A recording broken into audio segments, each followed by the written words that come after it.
So let's first jump into the anatomy of the Achilles tendon.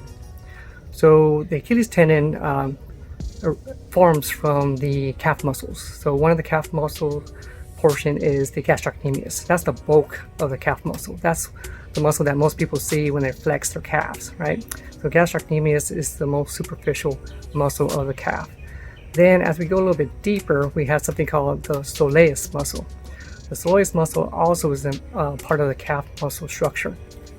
Both of these muscles, the gastrocnemius and the soleus, both form the Achilles tendon, okay? So what we need to know about this is that the calf muscle attaches behind the femur bone, or the upper leg portion, or the thigh at the back part. The soleus muscle actually does not cross the back part of the knee. It actually attaches to the lower leg, or what we call the tibia fibula, on the back part of the bone. Both the gastrocnemius and soleus muscle then forms into the tendon that attaches on the heel bone. Now that tendon is called the Achilles tendon.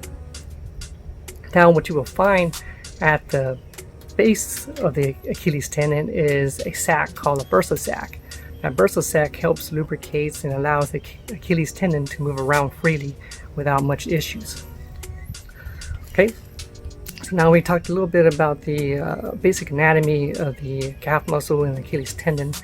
Let's talk about the function of the calf muscle and Achilles tendon. So the calf muscle is responsible for what they call plantar flexion. Basically, imagine yourself pushing your foot on a gas pedal.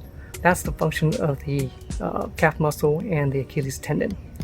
Now, one thing is that if your leg is straight and you do a calf raise, you're using both the gastrocnemius and the soleus muscle. Okay, so you're using both of them, but the majority of the force being used, or muscle being used, is the gastrocnemius.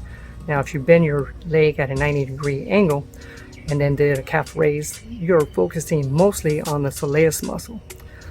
Why am I talking about this? Because this will be very important when we start talking about the exercises and management later on. Now, we talked about the anatomy of the muscles and the tendon. Let's get a little bit more deeper into the Achilles tendon itself.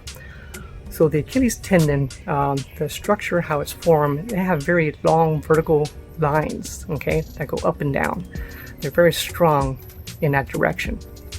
Now, they don't have much structures, what they call cross-sectional, meaning going from this way to that way, but most of the fibers are going up and down like that, okay?